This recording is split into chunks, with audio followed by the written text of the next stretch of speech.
صباح الخير مرة تانية، أهلا وسهلا فيكم. Morning again. Welcome to you in ARIJ 17th forum. We will start this conference with the session that covers the challenges that Palestinian journalists encounter with us.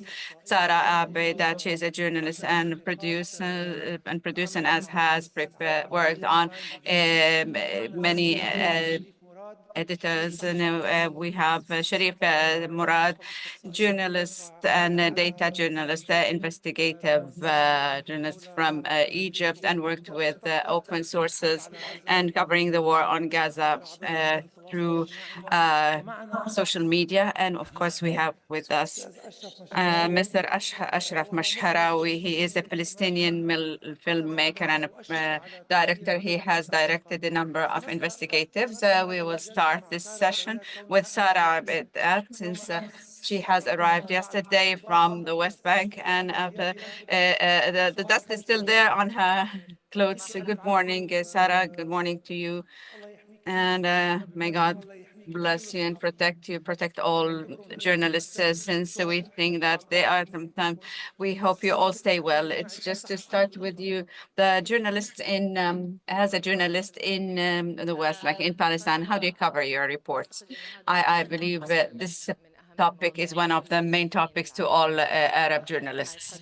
This is a case to me is always a case that have influenced me, impacted my decisions to become a journalist. I wasn't very happy of the covering of the incidents and the practices of the occupation. So now, while thinking of how to report and how to cover what's happening, I think of media from a different lens, how things are not covered.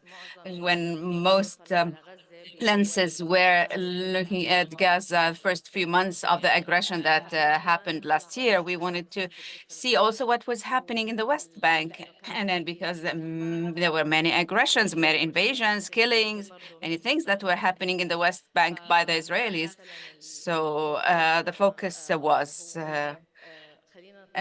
let's also have a focus on this area, which is not recently covered. Okay, quick question. You said that there's some issues and it's challenging to cover is this how to cover things, and taking in mind that there are settlers and settlers practices. So what has changed? Well, to me personally, first time. It was the first time that I was able to get into Palestine and cover what was happening after the aggression. So the difference, I cannot answer this because I wasn't there in the first place, but this is the issue. This is now, it is the top story that is now being covered, that it's the hotspot of or other things. So it's now more focused. So the pressure that we're under is bigger.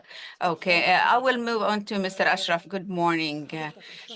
You have produced and oversaw a big number of investigations in Gaza, and you have covered even all the wars that Gaza had witnessed in the past 20 years. What has changed now after October 7th? Well, this time the difference was big because of the grave crimes that have been committed, and this time the focus is more on. It's exhausting, very exhausting at times. There's a number of crimes that can be covered, but many others cannot be covered. It's the gravity of them, the unprecedented. It's of course journalists are attacked, and but also we are many teams are banned to enter, so our number is very limited. Also, all media organizations aren't functioning full force. So there's a big number of crimes that we need to investigate, to cover, and we're under fire, no transportation, no safety, no security. So very a normal situation. And also the type of crimes is different. It's not, there's in Gaza, there's no one type of crime that has not been committed. How can you classify technically or technologically these crimes because the legal aspects are different. Of course, there are crimes that we were able to classify, but there are others that we could not because we need to. For instance, in northern Gaza, we needed, in one of the projects, we needed a forensic doctor. And where would we get such a doctor? And there are things where we needed experts in the missiles, things that we were able to. We took pictures for some parts of missiles, and we would maybe compare them. But we as journalists, we don't have the expertise for this. There are many evidence that are different. Some of them are under debris and thrown in the fields. So things are not easy. So journalists are just digging and checking things. And there are areas and spots we cannot. So it's like we're doing a Zoom. So the thing is that we could not enter. There's a limit where we can enter, but then we are limited. It's very insecure. It's very easy to do the killings. Well, a crime and the hiding of the crime. Okay, we'll move from the field to the virtual field. Sharif, from your investigations in the Western media and your connection with the Western media and crimes that are taking place in Palestine, can you tell us more about this? The first investigation we, as journalists, have covered at the beginning of the war, we were concerned to do the covering and to post it on over media as much as possible. So during the first and the second month, we started seeing things differently. That the access to many areas was very limited. It wasn't safe. That's why there are also some terminologies that are related to war that needed to be known by all. So things within the sector itself, we needed also to convey the message. We needed to convey the messages in English. We had international journalists. So that's why we felt we needed a covering that needed to be spread through social media and to also to enter and break the logarithms that were banning our work. So the investigations were like as if outside the journalist sphere. We felt that we were targeted as journalists, and that's why we were banned to practice the best way possible or on a professional way. So, and because logarithms were restricting us, and of course aggression was clear, and there was the tolerance was not compatible. Have you communicated with platforms like Facebook, for instance? I know that you did that. What was the reaction? Actually, Facebook management, they did not recognize that there should be a methodological investigation regarding the aggression on Palestine, but they referred to to this issue that they are having big mega data, and they had to deal with that and with political issues. So they claimed that some of the mistakes were unintentional, and of course that would be like it's a one-way thing. Yes, there's this information that was intentional, whether inside and in the West Bank or in Gaza. Yet the content or the was treated as if they are just any journalists, and the same way our professional journalists in the West Bank, in the Arab world, they were very restricted. Sarah, you've conducted an investigation about children in the West Bank. Was this report, has it documented crimes during war? What was the methodology that you've used? Well, we sought to check 2023, before war, before the aggression of 2023, and classified it as the 2023 was classified as the worst year regarding children. There was the highest number of killed children. After the aggression, the number of killed children have exacerbated. So what we did is that we wanted to check all reports, all forensic reports of children during that time frame, which is after October 7th until end of January. So it was the first 4 months of the aggression. And then after we checked these forensic and medical reports, we started to classify the data and classified where was the bullets, for instance, in which part of the child's body had it hit the head, the chest, wherever. And then we started to classify cases. And then we picked two cases, one for Adam al-Ghul, 8 year, and another for Bassem, and these were children in Jenin refugee camp. When the soldiers were passing by, the Israeli passengers, they just targeted these children and shot them. And when we documented that case and we checked the data and the medical reports, we saw that all complexes around that area and even other streets and checked with the surveillance cameras and checked the videos and checked how did the crime take place, when, where was the soldier in a certain angle. So, and we did, of course, interviews. So when we documented that crime and were able to get in all needed data, we shared it with specialists, human rights specialists, and women's rights office, and so they've checked this case and they said that it is a war crime. So it's difficult to take it to be taken to court because the Israeli authorities, the occupying authorities who should respond and give information on this case, we are not responding, of course. Okay, then Ashraf, you've exerted lots of efforts on documenting similar crimes. What this documentation that you've done in the different reports and you've documented like a whole memory of this aggression. How did things proceed with you? Well, these reports and documentations were very important. Maybe now, in the short term, we've seen Netanyahu was called to the war crime that was based on the findings and results of investigations. It is a clear and flagrant war crime.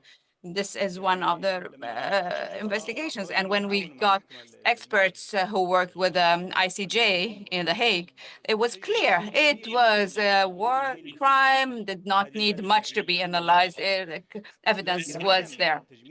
However, not accumulating the evidence. Usually we collect the evidence when we're under war, when we're under the shooting, but after war we do the collection. But now we are obliged to collect the evidence while under war. But they're not hiding the evidence, but they're trying to mislead us. And they try to feed the opinion of their extremist right wing and keep them happy, but at the same time, they want to encounter the opinion of the international community, and they spread lies greatly. And then some of the lies, that journalists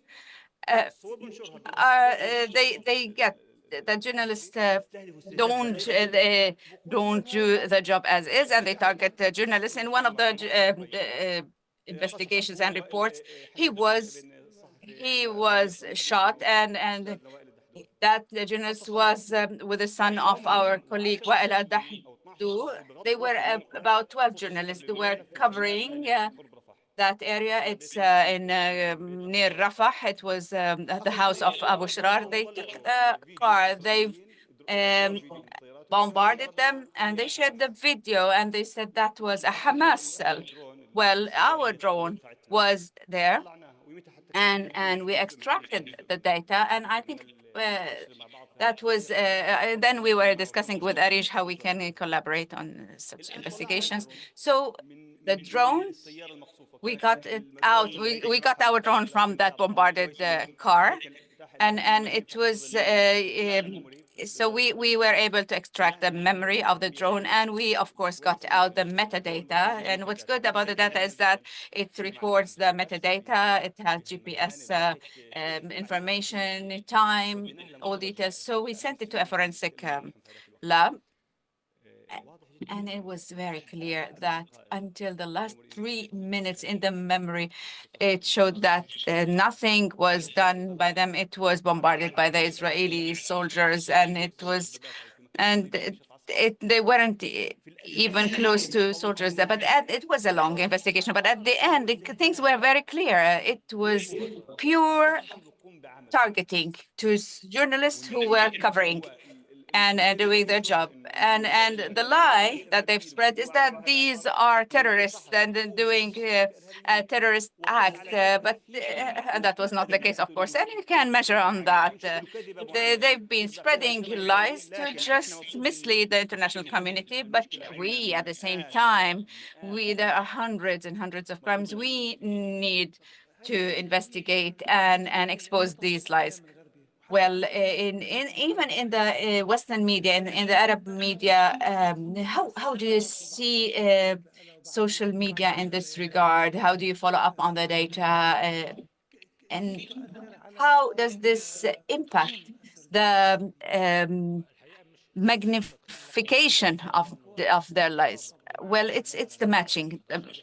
For instance, what Mr. Ashraf said, that we're talking on intended targeting to journalists. So in social media, it's the discourse, it's that calls clearly for ethnic cleansing and collective punishment. And the main source for this are the formal and official personnel. Facebook deals with them as this is normal. This is and at the same time, where they continue their lies, so they widen their circle. And at one point, we knew that that was reflected on the ground. There are groups on Facebook where they organize themselves and they practice violence just to meet the same target of the Israeli occupation practices. There were groups in northern Gaza or in the Gaza sphere. They were celebrating ethnic cleansing and demolition of Gaza just to feed and serve the purpose of expanding the settlements and colonizations. So this is reality. And of course there are the parameters of Facebook that were hindering the work. I would like to add. Also, the Israeli authorities, especially the soldiers and the military, or the entity that is keen to brief or speak out about what they want, and we show them that these are the facts. How do you respond to that? Well, there's this something or this happen that whenever they respond to each case, they lie. They lie. There's also a non-covering or maybe hiding, and that was intentional. When I was checking the case of Basil and Adam, the response that we received from the Israeli military was talking about a completely different case in another day where they used, and they've used this to just justify the killing of those two children. So it is a responsibility of media when they ask these authorities to comment or to respond, not to take their what they say for granted. No, they should. We need to do fact checking on their responses. Because we can see clear lies. So the investigations that ARIJ has joined in, especially in the Gaza project, we've seen that there were exposed lies and clear lies, but we see that many of the media platforms did not fact check, and then they were published. But this has also affected how Palestinian journalists have been seen and regarded. According to Palestinian Journalists Association, said that it's more than 170 journalists that were killed. But then, out of your experience, what can happen, or how do you see things regarding journalists? I think there are two perspectives in this regard. A journalist, the Palestinian journalist, is part of as part of the culture here. And honestly, I've covered wars in other Arab countries, and I did not see the same welcoming or the trust as I am welcomed and being trusted in Palestine. Is it because you're an Arab journalist? Maybe, maybe, but then I find that there are they're given a bigger value when they work in the field, when they cover some invasion, when they go into camps. But at the same time, there is sometimes mistrust if are we journalists or not, or and it was proven that the Israeli authorities and special forces were acting as doctors, as Palestinian journalists, or as NGO staff, just to assassinate and to collect information. So it's what happening. This is creating mistrust. I don't know if you're facing this in your work. Uh, well, I'm talking about the West Bank. When you enter a camp, and if you're not known to them, and if you did not know you in person, or that would defend you, that would say, okay, that's fine, Sarah is with us, they would maybe will be reluctant to trust that you are journalists, real journalists or not, because the Israeli authorities are creating this. But in Gaza, it's a different case, right? Because journalists are locals. So what happens in Gaza? And you have an experience in this regard. Yes, of course. And the experience in Gaza is different, and the occupation has created a different reality between the West Bank and Gaza. And Gaza is a very small area. It's like a neighborhood in any big city. So people all know each other. Now, if you tell me about this genocide, from my close circle, 10, 12 were killed, but 60, 70 were killed from the wider circle. So because we're only 2 million people in Gaza, that's why people know each other. And this has given us this credit that people are so close to each other and know each other and so all help out and share the information. And at times, if you ask a child and say we need some details, this is when we are reluctant, because this is as if we're forcing that child to relive what has happened. And as I said again, we're a small community, but the problem that we face is that I know there are not many small. We as a community and relations, it's no problem. But the problem lies with the Israelis and how they exaggerate in what they do, and on all forms, psychological, mental, physical, bombarding all centers, banning the injured to reach hospitals. So the Western media is a victim of this disinformation, and now we see that. And for instance, a few days ago, we were working on with a media uh, platform, Western media platform, and that was about the entering aids to Gaza. What they do is that some have their own gangs, and they would stand next to the tanks, and they take shots, or they take them as they see serve the Western media. So so one called me and said, by the way, we are doing a report about entering the AIDS. So they don't know really what's happening, or they claim that they don't know, and things are not real. And in 2009, my office, now which is now demolished, with the C3 side of Gaza, it was in a tower. So I used to. I was able to see the UNRWA offices, and I've seen how they. And I was working then with Channel 4, and they were really like impartial. So my producer in London called me and said IDF say that there are clashes between Palestinians, Palestinian fighters and IDF, and we need to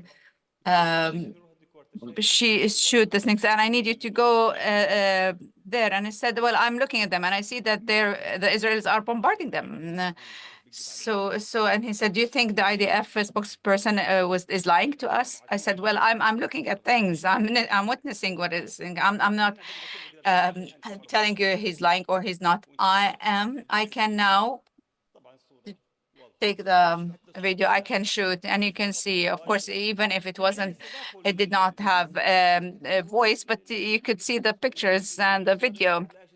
Next day, the news was that there were clashes between Palestinians and as the Israeli. So does this affect the relationship of between Palestinians and other Palestinian journalists? Yes. Well, is this a challenge? Well, some, yeah, of course, they get concerned, intimidated, and it's normal. When I used to go back home at night, and under the situation where bombs are shelling everywhere, I would feel like it wasn't an easy thing. In the old days, it was different, but now it's like you won't be sure if you'll make it home or not in 5 minutes, because if the drone was there and they just located me, they might shell me and bomb me. So, and then when I arrived at the doorstep of my house, I stay for 5 minutes to make sure that if they wanted to bomb me, they would bomb me personally and not my family. So it was a thing that we're always not sure if we can make it back home safe. And if I make it back home, will I be full in or I'll be hit or not? The situation is very difficult. Everybody's targeted. Our children are in fear. My husband, my wife would be in fear for my life, for our life, my brother and was also targeted. So there are many stories. Of course, there's this fear. We don't make this fear. The occupying authorities are creating this fear. Thank you. And after this influencing and this fear that journalists encounter, have you witnessed this during your coverings? You've spent hours in following up on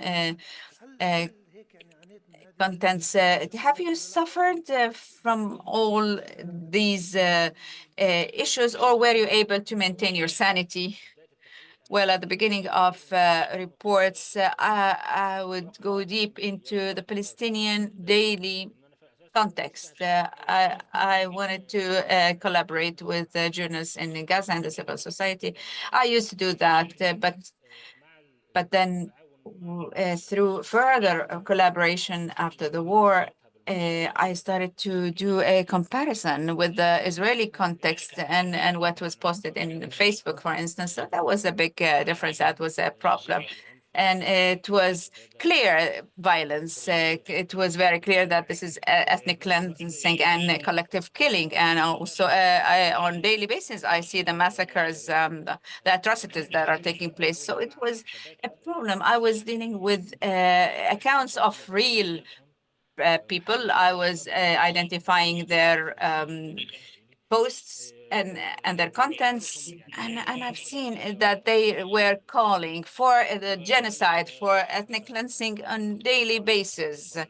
And then I would go into the newsroom and I see that we need to handle with all this content. And I see that they were clearly talking about the genocide, about atrocities, or maybe killing, collective killing that would dehumanize the Palestinian people. And so during the writing of my reports, and some terminologies where we needed to use as journalists to be neutral, but our feelings would surface there, and because we've seen things, we've witnessed things. Thank you. So it's another question. I just remembered the collaboration with, when you've collaborated with organizations about the monitoring of content, and well, how did you? Yeah, we've dealt with Hamla Center, with Adala, and others, and actually there's a big effort done from the CBOs, Palestinian especially NGOs, especially in the digital field, regarding the Facebook practice and others. So things that are related to Palestinian people's rights, to be tolerant with the discourse of the hatred speech against Palestinians. And so there was a big effort that Hamla had worked on for years, which had facilitated our investigations in getting the data. And the Palestinian civil society in particular have come up with mega data, with big amounts of data, and even the hatred speech through Facebook and throughout the years, and through the before the war and during the war, was handled, and they've showed everybody how is Facebook handling the Palestinian discourse and the Israeli discourse.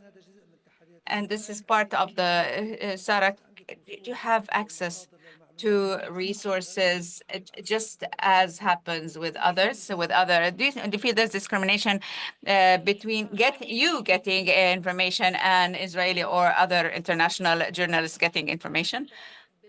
Like, you mean in the field, or when?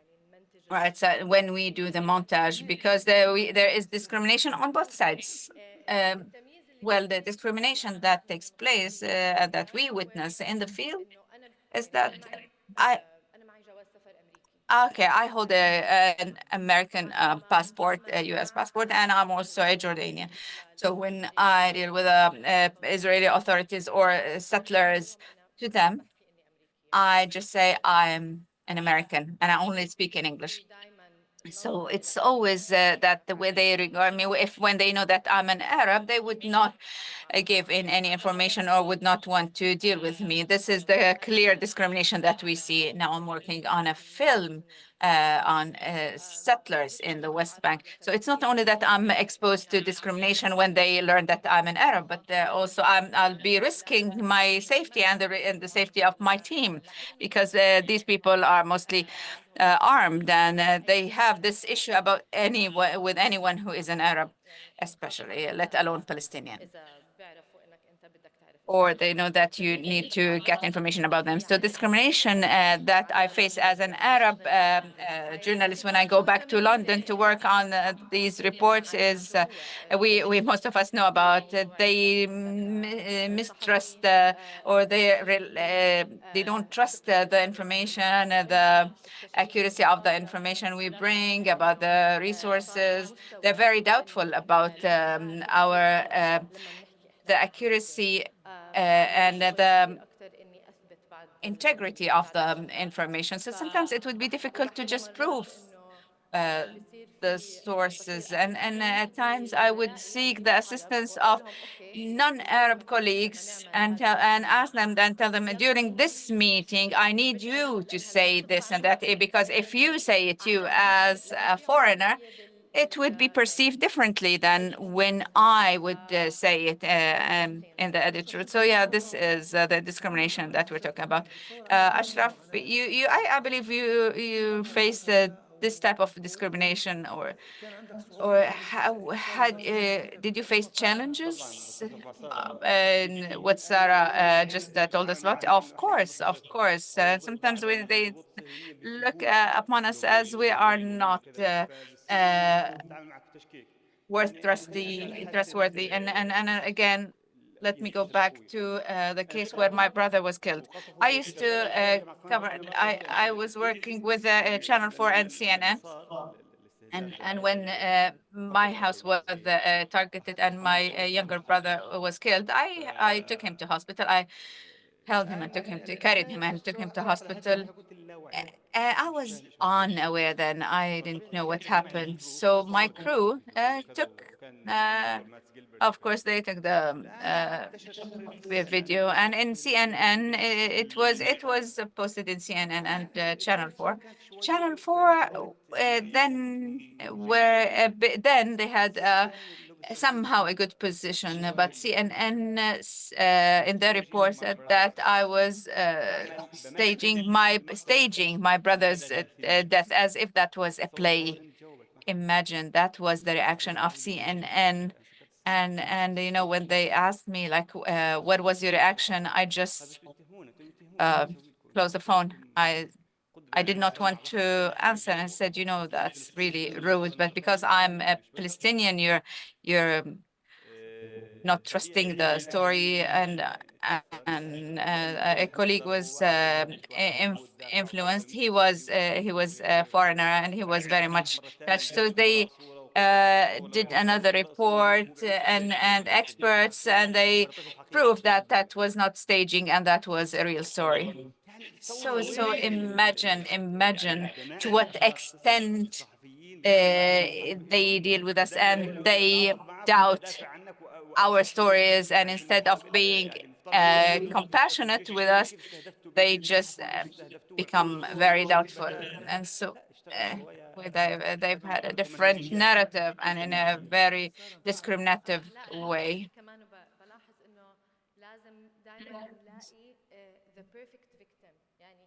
We should always look for the perfect victim in order to be compassionate with, and in order to be really, or say that she did commit a crime against this person. So the questions taken by the Palestinians who could sometimes document, or whom we can document the violations against them. The 8-year-old boy, Adam, I was asked more than once, he was only 8 years. Who is he affiliated to? Are you sure that these kids are not affiliated to any certain party? Are you sure that these children or kids are not pro-Hamas? As if this would change the facts that it's killing of an 8-year-old child.